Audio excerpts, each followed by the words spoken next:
আসসালামু আলাইকুম। সবাই কেমন আছেন? আশা করি ভালো আছেন। আমিও ভালো আছি। আজকেও একটা গ্রামের রান্নার ভিডিও নিয়ে এসেছি, তবে এটা একটু ব্যতিক্রম। এটা বাচ্চাদের অনুরোধে রান্না করা। দেখতেই পাচ্ছেন ছোট্ট মাটির চুলা।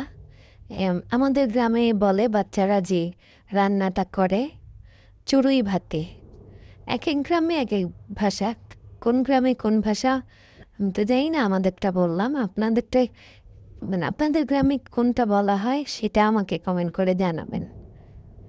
আর এখানে হচ্ছে বাচ্চাদের জন্য খিচুড়ি রান্না করা হচ্ছে ফার্মের মুরগি দিয়ে আর ভাতের চাল দিয়ে খিচুড়ি। তো বাচ্চারা অনেক অনুরোধ করেছে দেখে আমার মামি রান্না করে দিচ্ছে। রান্না করতে খুব কষ্ট হচ্ছিল কারণ চুলাটা খুবই ছোট, আগুন কম ছিল।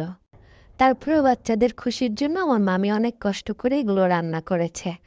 তো এখানে ওভাবে রেসিপিটা দেয়া হয়নি, দেখতে আমার খুব ভালো লাগছিল, সেই জন্যই ভিডিওটা করা। যে সবাই তো টুকিটাকি গ্রামে গেলে এরকম আনন্দ করে। তো কারা কারা করেন গ্রামে যে এরকম, কমেন্ট করে জানাবেন।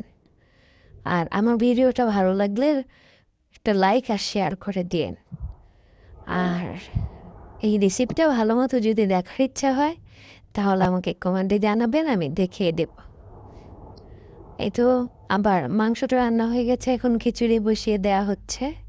তো খিচুড়িটা ভালো মতো হওয়ার পর মাংসটা একসাথে করে মিক্সড করা হবে, মিক্সড করে ফেলছে। তো মিক্সড করার পর বাচ্চাদের ডাকা হয়েছে, কারণ ওরা হচ্ছে আগুন নিয়ে এর আগের দিন রান্না হয়েছিল, আপনারা যারা দেখেছেন জানেন, চিপস বানিয়েছিল।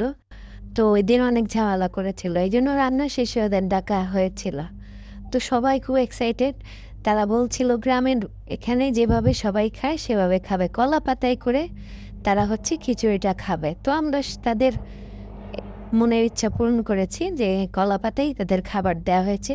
তারা সবাই ছোট ছোট, তার মধ্যে আমার 2টা বাচ্চা আছে সব বাচ্চাদের মধ্যে। তো এই তো মিক্সড করা হয়ে গেছে, খিচুড়িটা প্রায় শেষ। এই যে হয়ে গেছে। আমার ছেলে চলে এসেছে দেখার জন্য যে তাকে কখন খেতে দেওয়া হবে। ভিডিওটা ভালো লাগলে আমাকে একটা লাইক দিবেন।